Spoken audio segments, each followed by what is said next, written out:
So now on with our presentation. Pete Lahm is the Air Resource Specialist for the USDA Forest Service Fire and Aviation Management Program in Washington, D.C. Starting in 2004, Pete has led the Forest Service smoke management efforts, developing technical approaches and policies related to smoke impacts.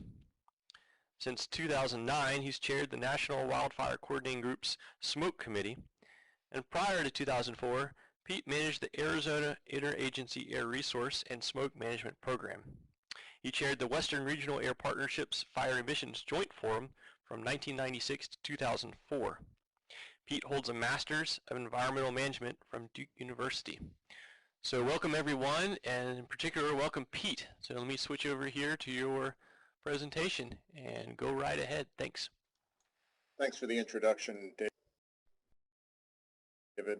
Hopefully everyone is hearing everything. I'm hearing everyone else just well. Thanks, David.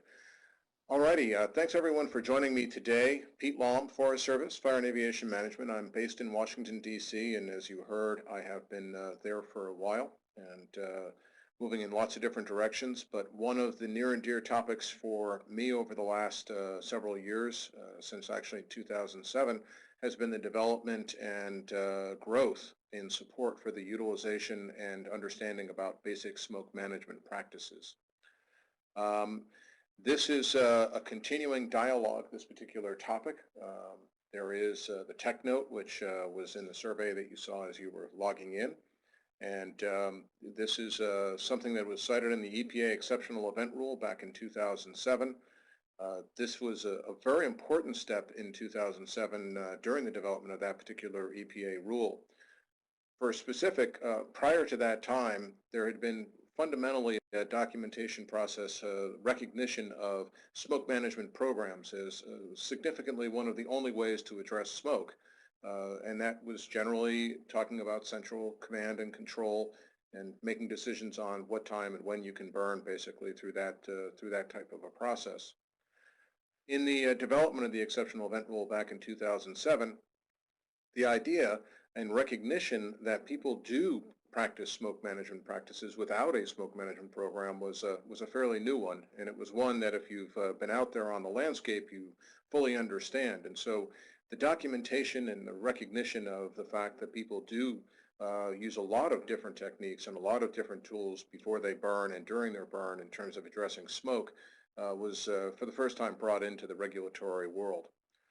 Following the 2007 Exceptional Event Rule and actual documentation of the fact that these basic smoke management practices existed, it was followed up in the General Conformity Revision from EPA in 2009.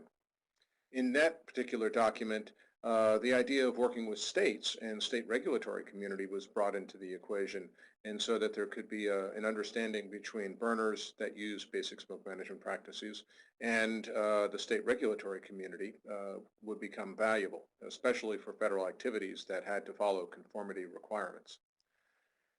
Following in 2012, the Black Carbon Report to Congress, and black carbon is a significant emission from wildland fire, mentioned these basic smoke management practices again and actually cited the USDA Forest Service Natural Resources Conservation Service tech note. And so there was some greater recognition. In 2013, the Exceptional Event Rule had a guidance package. There were some pieces that addressed fire. And again, this was mentioned, the BSMPs. And then I would reckon that as the EPA moves forward with the potential revision to the Exceptional Event Rule, scheduled to come out in 2014, although I don't know if it will happen, I would see that BSMPs will again be part of that process. We're talking about, from the original document back in 2007, the identification of BSMPs, 6 in specific, and we'll talk about each one of those in a little bit of detail in a couple of moments. The applicability of these smoke management practices varies from burn type to burn type, location to location, but they do have potential application, whether it's a silvicultural burn, it's a rangeland burn, a grassland burn, or even on agricultural lands as well. The basic smoke management practices in the application of the exceptional event rule have been used from reports to me successfully as a justification of the type of smoke management activity when there has been an occasional exceedance of a standard, and which is what the exceptional event rule is oriented towards, and BSMPs have been used successfully in that application. From my perspective within the Forest Service in specific, basic smoke management practices are a basic level of managing smoke. They are kind of the starting point, that even if one had a smoke management program, some of these practices really truly protect you, the burner, from potential inadvertent smoke impacts, and may also be a great documentation in terms of looking at liability in terms of smoke. I think that there is some application there, and we'll discuss those as we go through it. I will also allude to later at the end of this, we'll discuss that this is kind of the first level of a tiered smoke management approach. I mentioned smoke management programs a moment ago. There's a higher tiered level of enhanced smoke management programs, which I'll mention at the end of the talk. And then I see this basic smoke management practices as something that's applicable virtually on all burns and could be utilized around the country. Maybe not every single one of the practices because of the conditions on the site or the objectives, but many have application, and we'll talk and we'll get into those in a moment. So moving on into the first BSMP, and this is also captured, this document and information is captured with a little bit more detail on the two-pager that is available from SFE that we put together and can be downloaded. So I do want to make that awareness of that tool and that two-pager to everyone. The evaluation of smoke dispersion conditions to minimize smoke impacts. And the language does tie right into the exceptional event rule and original documentation of basic smoke management practices. The idea of identifying smoke-sensitive areas before you burn and where those might be and how they could be impacted with your burn makes lots of sense. And I know everyone that is out there doing certainly more than a couple of burns on a regular basis, this is part of the procedures that they would follow just for being a good neighbor. Identification of the meteorological conditions that support good dispersion, another element. And then during the fire, literally right before ignition, the concept of obtaining the latest meteorological forecast, assessing the air quality conditions so that if all of a sudden the air goes to very low air quality or a high impacted situation, that there might be some consideration of what that is. And there's some tools such as the EPA Air Now forecast and or state or local forestry or air quality regulatory forecasts as well. And actually some of that information about air quality can occasionally be found with the National Weather Service through their air quality alert system. And if those are in play, such as a special weather statement about air quality from the Weather Service, the opportunity to maybe think twice about igniting would be available at that juncture. One of the key elements certainly during the burn is the idea of verifying that forecast with observations. The forecast says you're supposed to get southwest winds, but somehow the smoke is going in the southwest. I think we have an issue with the forecast and the observation alignment, and might be something to think about before any further ignition or smoke goes in a direction that may not be intended. After the burn operations, many of us, certainly in the heavier fuel types such as forest situations, the smoldering conditions, another key factor. So in order to evaluate the smoke dispersion conditions and minimize those smoke impacts, one needs to track the conditions under which the burn is going to occur, and meteorology is going to drive that as well as the current air quality conditions. One of the key things I mentioned was working and using National Weather Service fire weather forecasts and observations. A lot of the weather forecast offices provide the fire weather forecasts and observations. They give smoke dispersal forecasts through ventilation indices and other techniques. Mixing height can be defined. What are the 20-foot winds, as well as the upper level winds and directions and wind speeds. All those elements are important to looking at a forecast, not only for the success on the burn itself, but also in terms of smoke management reasons. And then also there are a couple of different places where rangeland fire danger forecasts and the prediction of a red flag condition, for instance, perhaps not the best time to do a prescribed burn, other than perhaps great dispersion, the idea would also be available via the Weather Service fire weather forecast. And there is certainly some capabilities with this, if you're a federal agency, with spot weather forecasts, and I believe state agencies as well, to get a high split run with the spot weather forecast that's being requested. So I saw that we have a lot of federal participants on the call today, as well as state land and tribal, and I believe that there's the opportunity to also, through some interaction on the spot weather forecast page, look at the opportunity for a high split upper air wind dispersion analysis. And it's a canned run, but it is another tool that can help a good move in terms of making good smoke management decisions. BSMP number 2, understanding what the effects of the burn are on terms of air quality. Assessing those meteorological conditions and the air quality conditions and forecasts, obviously that's kind of a first step. But then during the burn, really looking at what's happening in terms of the smoke. Is it going where you have intended it to go?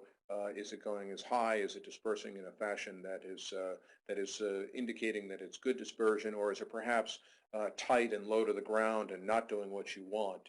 And perhaps there's a reason for that. The other concepts is the idea of documenting what's happening, and that's useful for several reasons. One, if the smoke is going where you want it in a fashion that's happening in a way that is predicted and meets the objectives that you've got for the burn and the smoke dispersion, then having that in your back pocket if something happens later, it would be valuable. If and the same thing in the other direction is understanding what happened in the conditions and then being able to assess it and learn from that for future burns in that area. Truly, there happens to be, in terms of many areas across the country, networks of monitoring equipment from air quality regulatory agencies, or even your own agency if you're with the feds and you have access to smoke monitoring equipment, understanding what that effect is in some of the sensitive receptors that you may want to keep track of. The smoke behavior, atmospheric dispersion, obviously unstable atmosphere, an atmosphere that's pretty good for moving smoke out, getting it off of the surface, which is certainly a typical objective, and that really helps move things forward and move it hopefully in the direction that you're looking for, and we don't have a split situation in the atmosphere with some surface winds moving one direction and then of course the atmospheric where the level it's being dispersed to moving in the other direction. And we all have to look out for those challenging weather conditions. In terms of a stable atmosphere where there's limitations and smoke at the surface, those kinds of circumstances we'll talk about in a moment, but the bottom line is that is an opportunity for some communication with those that might be affected and those that perhaps play a role in the regulatory process.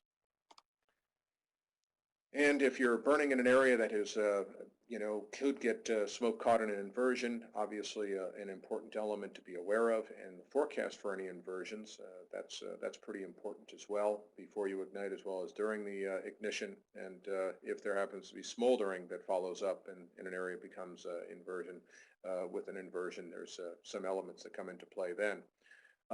Ideas of being transported down valley and via the nighttime winds, another factor that even whether you're in the east or the west, the terrain can certainly vary the speeds at which that movement of smoke is going to occur. But if you've got smoldering and activity going into the evening, this is certainly a consideration, and really is part of BSMP number 2 of understanding where your smoke might go, and back to number 1 and understanding the potential impacts on sensitive areas.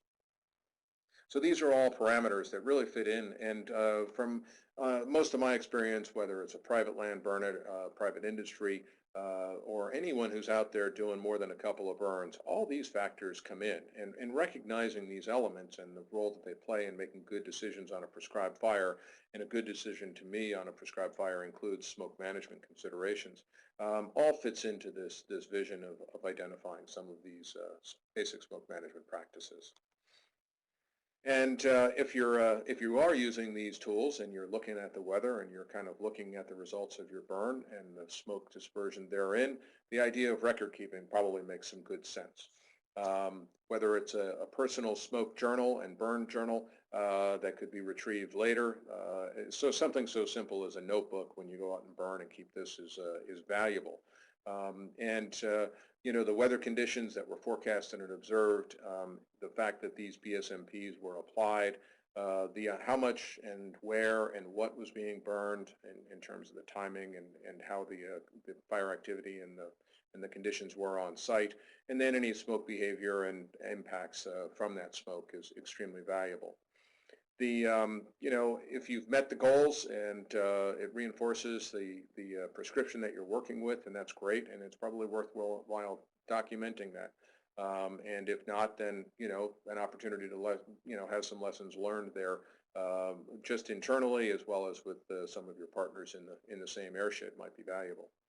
And the real key, and the reason why this is built into the exceptional event rule, is that this documentation can be extremely important, because if some reason downwind there was an air quality exceedance of a national ambient air quality standard, such as one for ozone or for PM 2.5, particulate matter less than 2.5 microns in size, that this information could become extremely important in the process that a state regulatory agency or an air pollution control district would have to go through to potentially look at flagging that monitoring data if that exceedance was recorded, and how they might approach EPA and seek to document the use of basic smoke management practices, which would be required unless there's a smoke management program present for removing or at least lowering the impact on the data that is submitted to EPA.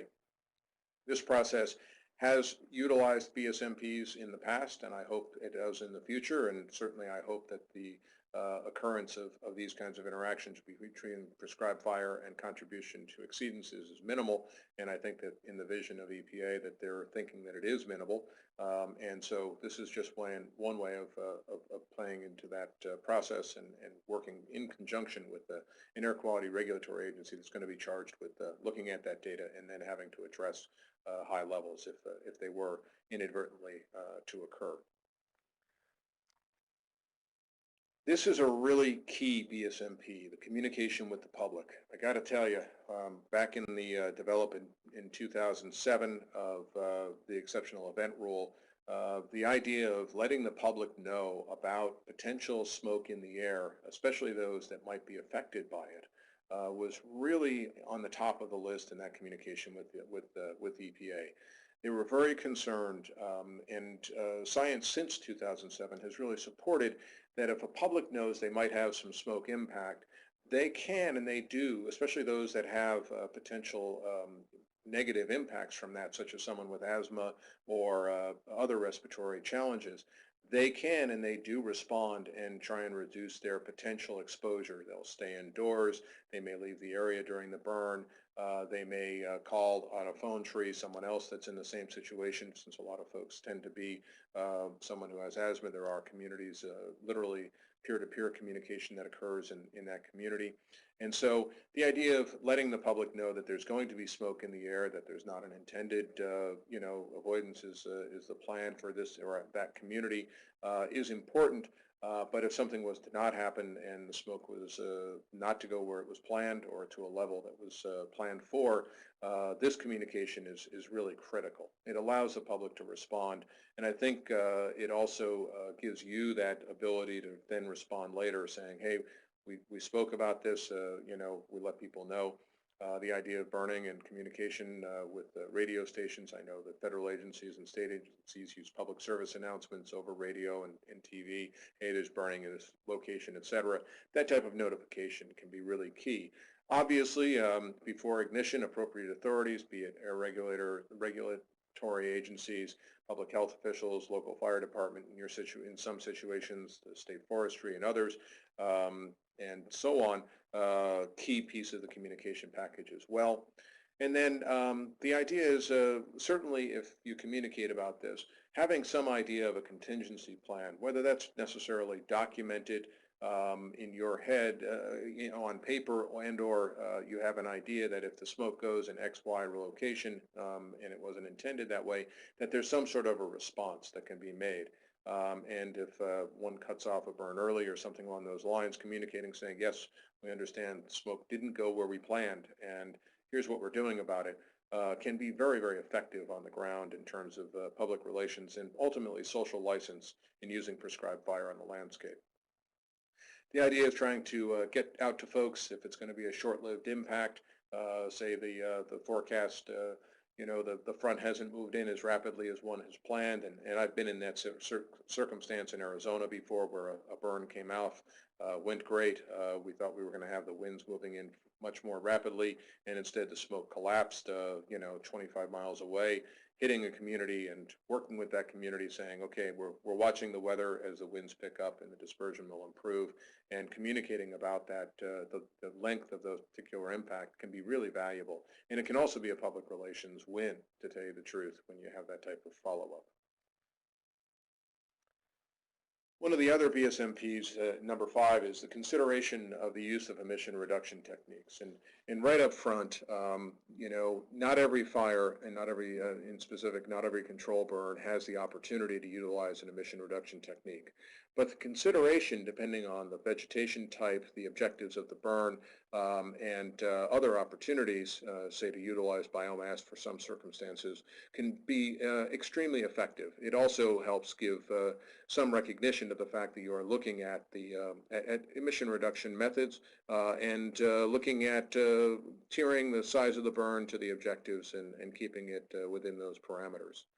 Emission reduction techniques might be reducing the fuel burned. The idea of biomass utilization, for instance, certainly reduces the fuel on site. Increasing burning efficiency, perhaps through different techniques. Backing fire, there's a whole list of many different options that are out there, and I referred you to one of the documents that's cited in the 2-pager, and that is the 2001 Smoke Management Guide that NWCG has put out and is under revision right now, but that document has a whole list of emission reduction techniques that can be considered. And I do recommend the consideration, and I think what's here is the consideration is the key term. It may not necessarily be successful for your application, and it may not necessarily be economic or safe either. One of the key things here is as we look at these different options in terms of emission reduction techniques is are they safe? Do they pose a hazard to the fire personnel that are conducting the prescribed burn? The idea of using mop-up, something that does come up in this scenario, thinking about emission reduction techniques, is one that needs to be considered significantly. There's a lot of personnel exposure, potentially to hazards within a burn area, as well as in the context of smoke inhalation and exposure, that needs to really be balanced to the benefits. And if someone's mopping up and it literally is going to be a little smolder, and they're going from very few stumps to stumps through an area, that risk really needs to be thought about in terms of this benefit. And so we need to think about that as burn managers as well as their quality regulatory community in balancing what the risks and benefits are. And so ERTs, that's not only whether the objectives can be met, but what are the implications of the use of those ERTs in terms of personnel and effectiveness. So, but the idea of consideration and looking at that in your particular burn is extremely valuable. Documenting that usage can be also extremely important. And there are opportunities to do that, and it has been highly successful. There are some programs. State of Arizona, for instance, tracks the use of ERTs as part of their enhanced smoke management program, and they have demonstrated a significant amount of emission reduction over the years, and it's a valuable tool for representing the efforts that are out there on the landscape that are individually being applied, even though it is under the guise of a smoke management program. The number 6, sharing the Airside and coordination of area burning. A real key step here for those that when the opportunity arises, the conditions are good, it's time to burn, and all of a sudden everyone wants to burn at the same time. The advantage of communication among fire managers and coordinating that burning, and sometimes in different conditions there can be some timing done so that smoke is not always lofted at the same moment in the same place at the same time, or just awareness that you're doing it and the knowledge that it can be done without having adverse impacts is really, really important. So this is especially important when there isn't a overarching smoke management program in place. Understanding what your neighbors are doing and the potential for cumulative impacts, say in drainages or downwind, becomes important amongst the opportunity to kind of self-regulate amongst the burning community and not overwhelm downwind sensitive receptors or downwind or the capacity of the atmosphere to take the smoke. And so this is really getting at those places that don't have the burning going on under a smoke management program that plays an oversight role in this, but it can be done on a local basis, and that's what this is really talking about. And even within a smoke management program, that local coordination, and I'll fall back to my Arizona days, you know, there were several burns coming in the same drainage, different forests, different districts, say, hey, you know, we can only take so much. You guys need to figure out how to coordinate that, you know, who goes first and who has the highest priority efforts. And that coordination is really best done burner to burner and a lot of implications in those kinds of circumstances. And it's challenging to prioritize when there's a limitation out there. And not to lose sight that even though one needs to go out and burn, if they're already in an impacted situation where there's a warning, say, of an ozone NACS exceedance pending or something along those lines, looking at other activity in the area really is valuable in the current air conditions. So this is kind of reinforcement of, say, looking at air now at the local air quality conditions via the monitoring networks that are out there and going from there. And then the idea of multiple burns going in an area, this can certainly be passed on to the public as well, but the idea that everyone is coordinating together to move this forward and to do this in a way that is going to minimize the impacts on the public seems to me to be a valuable message that may be important to get out there. And I got to say, I've been watching the chat and the introductions coming in here, and I am thrilled to see that we've got a real national group of folks on the phone today. So this is super and a really broad representation of folks that are in the air quality business and mostly folks that are on the ground conducting some burns, which is phenomenal. Nationally, tribal as well as state and private and industry. This is I'm thrilled to have the opportunity to get and chat with you today. Moving on. So how do these basic smoke management practices fit within other smoke management approaches? I just kind of have used a couple of examples of BSMPs and how they might interact with a smoke management program. To me, as I said in the beginning of this discussion, it is a building block for a lot of smoke management effort and has broad potential applicability from agricultural burning all the way through to rangeland and then into silvicultural and forestry levels of effort. And I got to say that, you know, coming from the Forest Service and from the fire program, I mean, fire is very important to our successful ecological maintenance and restoration efforts, and that it is also a very key element to the protection of carbon security and climate change efforts in the United States across from sea to shining sea. And so this building block, as you can see, these elements, these ideas of using the up-to-date forecast, of tracking what's going on with the smoke, of documenting it, these kind of fit whether you're in a smoke management program or not.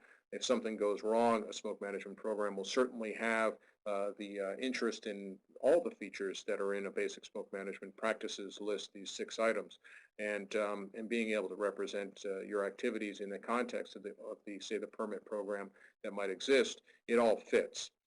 The other level that I want to bring out is when there's a situation where attribution for a prescribed fire has been given, meaning that there's impacts that have been documented that have effects on specific Clean Air Act regulations. And in this case, what triggered that was the regional haze rule back in the late 90s. And the term Enhanced Smoke Management Program was addressing this, the idea that putting together a series of having the elements of a smoke management program and then also having some requirements for documentation of emission reduction techniques as well. And the Enhanced Smoke Management Program is really where there's kind of an acknowledged program, an acknowledged issue where prescribed fire is contributing to some of the problems in terms of the air quality impacts, and then how do we address that collectively in that circumstance. And there's only a few states in the West that have opted to follow the regional haze rule using Section 309. Arizona, my example earlier, was one of those. And so they have established a number of parameters that actually tier off of the smoke management program, and then that ultimately tiers off of the use of basic smoke management practices. And then there's a lot more documentation and objectives to try and reduce those levels of impact. And so that is taking it one step further. It's just not a management program, but it goes one step beyond. And kind of reserved for those places where we have acknowledged that there is an issue with the level of prescribed fire and smoke management that was going on. I wanted to, before I started to take some questions, talk about a couple of other things that I think are important to get to folks in specific in this on the talk today. 2014, this is a big year for EPA. They are conducting their National Emission Inventory. It's a data collection year where they will be collecting information about emissions from virtually all the sources that contribute to air quality impacts across the United States. Whether that's residential combustion to vehicular miles traveled and emissions that come from those, personal vehicles as well as industrial activities, and also fire. That includes agricultural burning, wildfire, and prescribed fire. And in 2011, this National Emission Inventory is conducted every 3 years.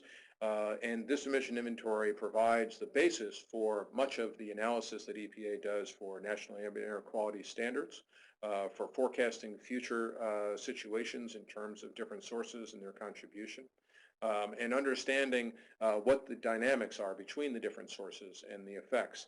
So if you are part of a state that does track emissions, or you're part of a federal agency that tracks activity, the day-to-day emissions and activity is extremely important in 2014, and we hope that you get your information in, because there is value to understanding the impacts of prescribed fire activities as well as wildfires in the effect of air quality on the United States. I also wanted to pass on another element that I kind of alluded to when I talked about the ERTs a moment ago, and that is personnel exposure. This year's annual fire refresher, and I know that many of you, I actually saw someone who marked that they were an SOF2, for instance, when they were introducing themselves, also are very involved in wildfire activities. And the annual fire refresher, there's many different elements that can be taken on the annual fire refresher. This year we have, there's a development of a new video. It's about 14 minutes long, called Smoke, Knowing the Risks. And the citation there is where it is located. And if you're doing the annual fire refresher, or if you're just interested in understanding personnel exposure issues around wildfire in specific, but also this has applicability to prescribed fire folks as well, this would be is a good way to figure that out. And I see a message that there's a link issue. We'll figure it out and we'll get it corrected in the final version of this.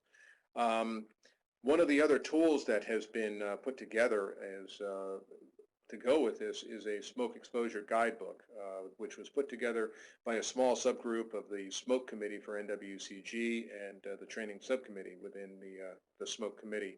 I want to say it's about 12 or 13 pages long, has a lot of mitigation strategies, as well as ideas and some tables that are extremely valuable for understanding some of the risks that are covered in the video, but just in general, and I think it's extremely valuable. So there's a couple of different ways of getting to this WIFSTAR. It is actually on the YouTube site, as was acknowledged in some of the chat right now, as well, and that's a direct link to it. But that doesn't provide the direct link to the guidebook. You'll need to go to the nwcg.gov WIFSTAR and just go there, and in there you will see in their recent releases this smoke exposure, smoke knowing the risks video, and when you click on that, it will actually give you the option of having this downloading also the guidebook. So I'll pass that on right now.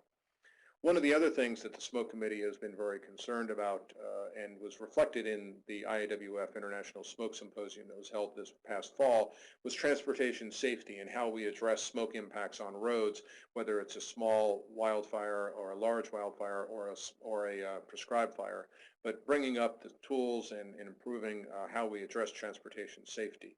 And so I bring to your attention that this is another element of smoke, not only the public health side and the personnel exposure side, but smoke management also gets into the idea of transportation safety and smoke on roads and the risks therein. And so there were some great discussions and dialogue and presentations during the International Smoke Symposium, and I'll point out the link on the next page that I hope that you could take a look at if you have an interest in that topic.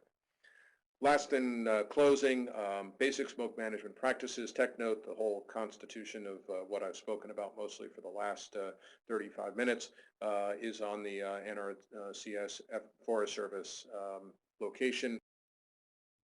And I'm looking at this and I have an old link on this, so this one needs to be improved. Use the link that was on the front page or on the two-pager that was available, and it will be, and on the SFE front on the document that they their website, they have the proper link. The NWCG Smoke Committee also does have a BSMP tech note. There we deal with a whole lot of different topics, a whole lot of folks, in fact some of them are on the call today.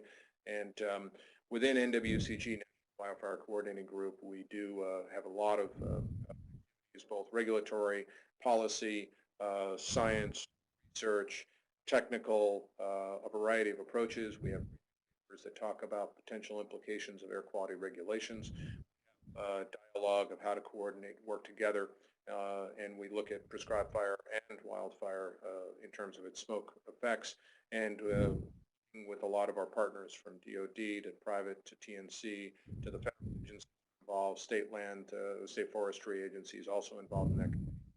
Our structure has 3 different subcommittees, one dealing with smoke technical topics, and a final called the Smoke Managers, many of which are on the call today. And I appreciate the opportunity to lead all of the folks in that commission in that structure. I think we've had a lot of good communication over the year. The resource there has a lot of information and also the link that guidebook as well. And so I think there's some valuable information on there. Just to put a punch, 2013 International Smoke Symposium that IAWF helped us this past fall.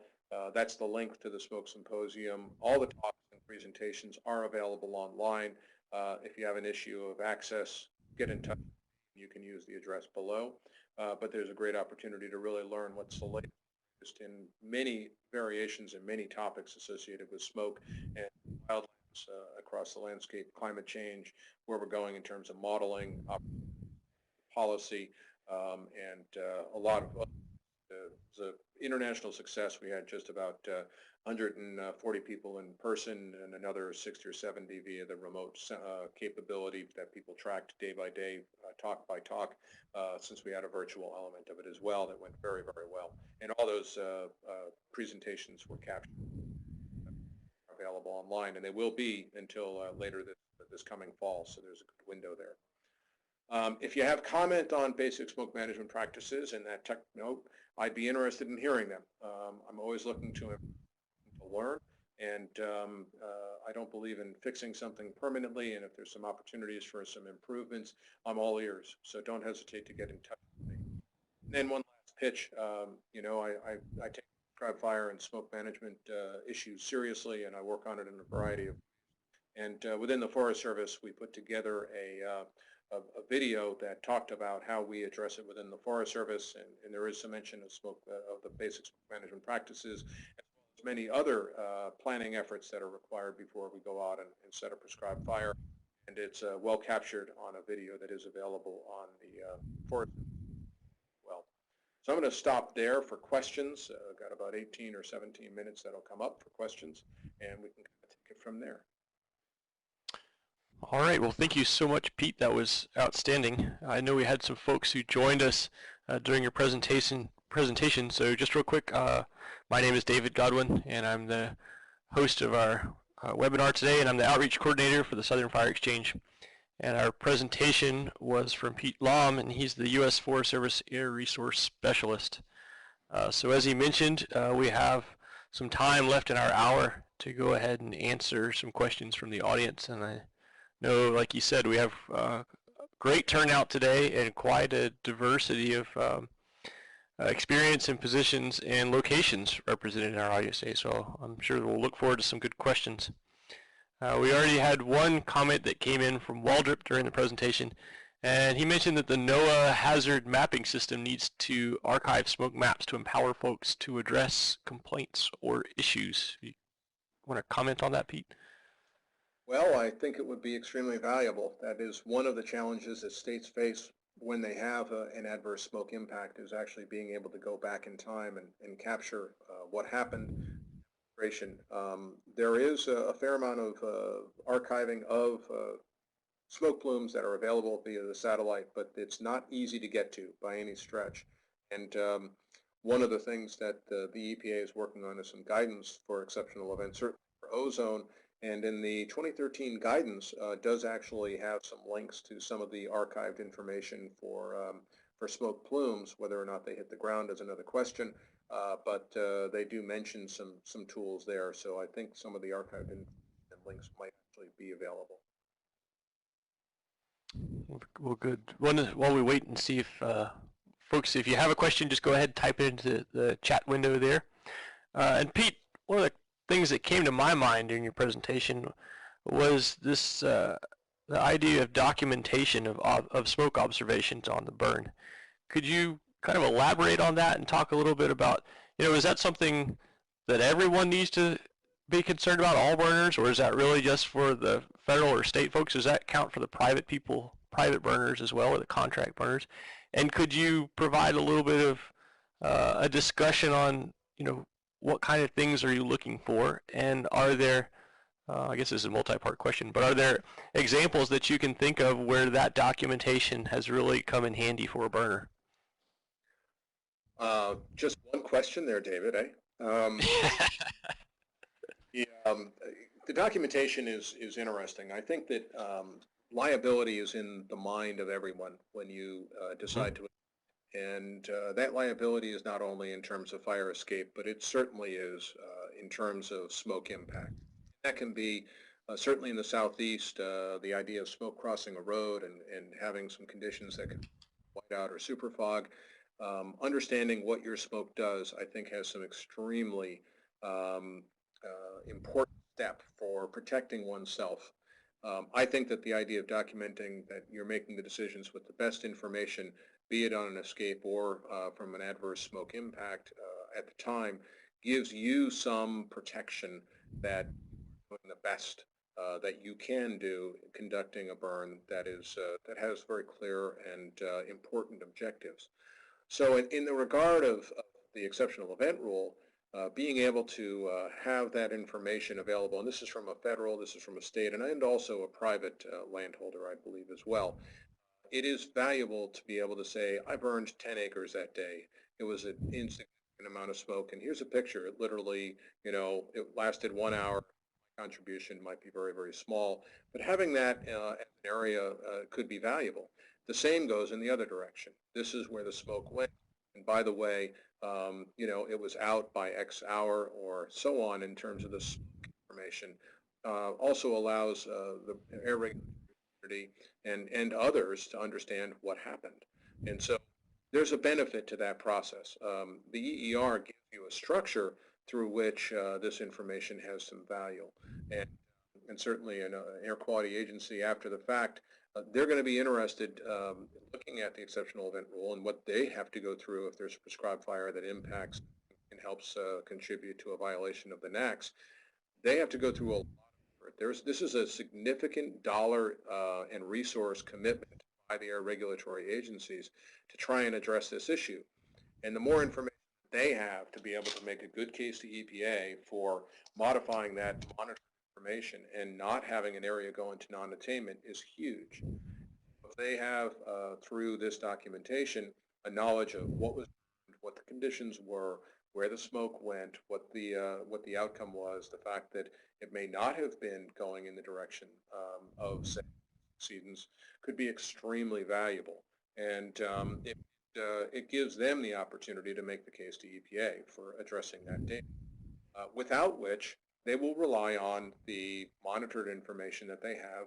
They will rely on some of the satellite photos that we spoke about. They'll have to model some of those impacts, and assumptions can be made, and the accuracy of those assumptions only improves the likelihood of approval by EPA, and also the likelihood of working together to avoid it in the future. So it provides a good basis, and that's we're all in the same airshed is really what it comes down to.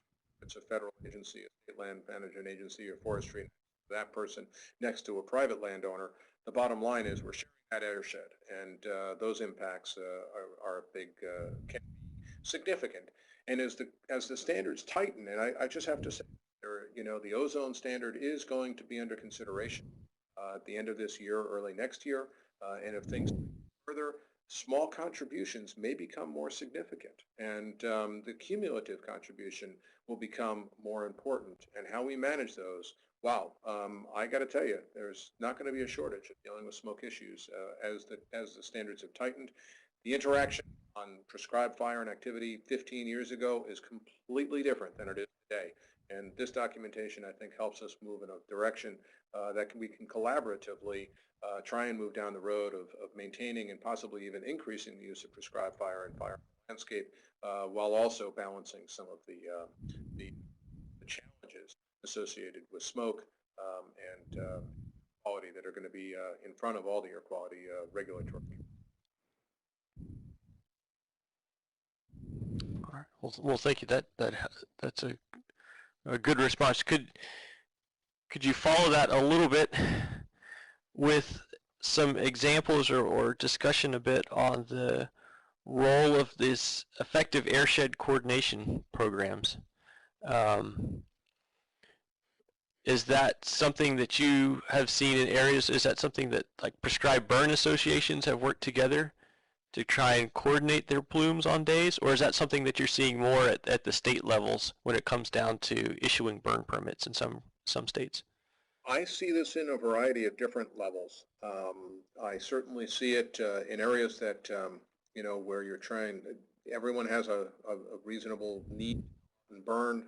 I've seen it under the guise of a smoke management program for sure. I mean, that's where some centralized making can occur and some screening occurs. That's a state level thing in most cases, right? And not just state level, it can also be local air pollution control district wide or even county wide, depending on how things are managed, and go down to. But the challenge is when you don't have a smoke management program or a centralized system that is doing some of that screening is how to best communicate with folks that are nearby. And there's some benefits here. Available resources or sharing resources comes across the line as one of the key benefits. But that has been an important element that's got some value. This coordination, knowing what your neighbor is doing, being able to communicate that with the public, saying, hey, today is a good day to burn. There's going to be several burns going on. We have actually coordinated together. Really, I think, makes a different perception by the public that this is just not individual by individual doing what they want to do, but perhaps working as a community to really move forward with the use of the prescribed fire. And the consideration of what they see, which is in 1 in 3 households having some sort of a respiratory challenge, is an important element of the communities across. I mean, that's from the social science side. 1 in 3 households having sort of a person with a respiratory issue. That could be asthma, COPD, other emphysema. We can go down the long list of what those all are. That's a large community out there, and giving them the opportunity to understand that we're thinking as a community, which is certainly tenets of burn associations and prescribed fire, as well as even smoke management programs. All that can fit together and be supportive to meeting the objectives. And it's going to be even more so in the future under tighter air quality.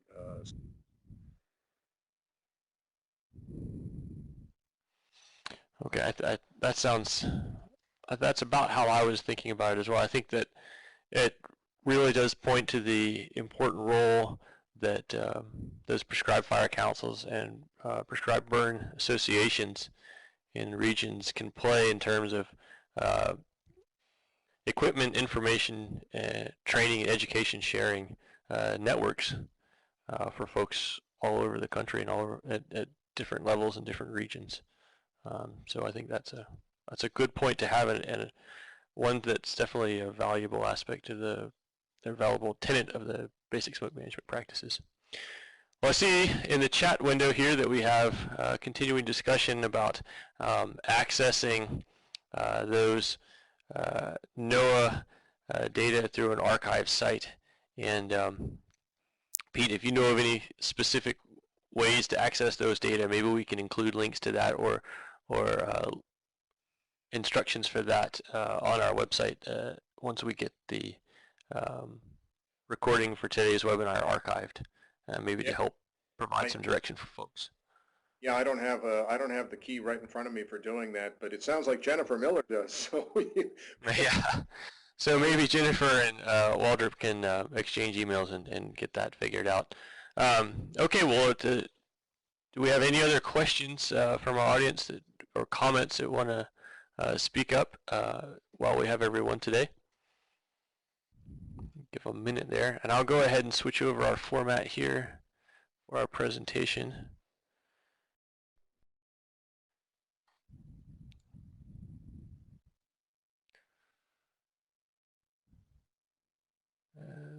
See if it pulls it up. Alrighty, so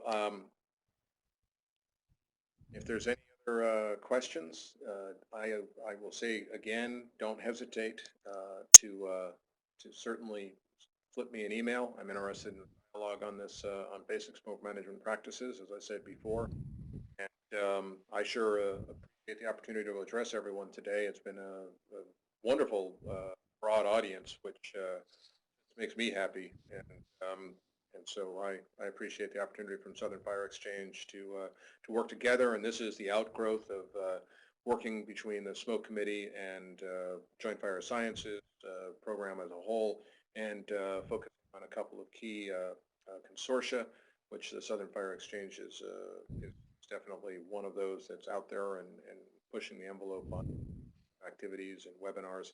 And so I sure appreciate the opportunity to work with this and present to you all today. And if you have follow-up questions, again, don't hesitate. I'm at fs.fed.us, and we'll get back in touch. All right, Pete, thank you so much. We really appreciate you, all the effort that went into it, your presentation, and working with you together on that fact sheet on the basic smoke management practices. For everybody else who's still out there, we have one last poll question here on the lower left-hand corner to provide a little bit of information for Pete on what your concerns are regarding prescribed fire smoke impacts. And then we have links there that will go directly to the latest version of the Basic Smoke Management Practices Guide, and then a link that will go to our Southern Fire Exchange 2-page summary of that guide. And we do ask that you see the link right there in the middle of your screen for the Qualtrics survey, and that'll take just a minute or two. And if you please give that link a click, and it'll open up in your browser window. And we have about 8 questions to get some feedback on what you thought of our webinar today, and if there were any topics related to this webinar or questions that you had that we missed, and then if you have any ideas for future webinars that we can use to help tailor these programs to make sure they meet your fire science needs. So finally, thanks everyone who joined us today. This was recorded. We'll have it on our YouTube page in about a week. And thanks so much. And thanks again, Pete. Thanks for joining us, and thanks for your wonderful presentation. Yeah, hopefully we'll be able to stay live a little bit, so you'll be able to get everyone's concerns there in terms of the feedback on the votes or concern about prescribed fire smoke impacts and so on. We had some fun putting these questions together, but it helps us judge some future work and some focus points in places where perhaps we can follow up with some further presentations, webinars, and fact sheets, which I think the community will find useful. Absolutely. So yeah, we'll leave this up. I'm not going to close the webinar window yet. I'll go ahead. We can leave this chat window up if anybody has any questions, because we do have a few minutes left in our hour today. You can go ahead and type those in. And in the meantime, I'm going to go ahead and turn on our music here. So thanks again, Pete, and thanks again to everyone who joined us.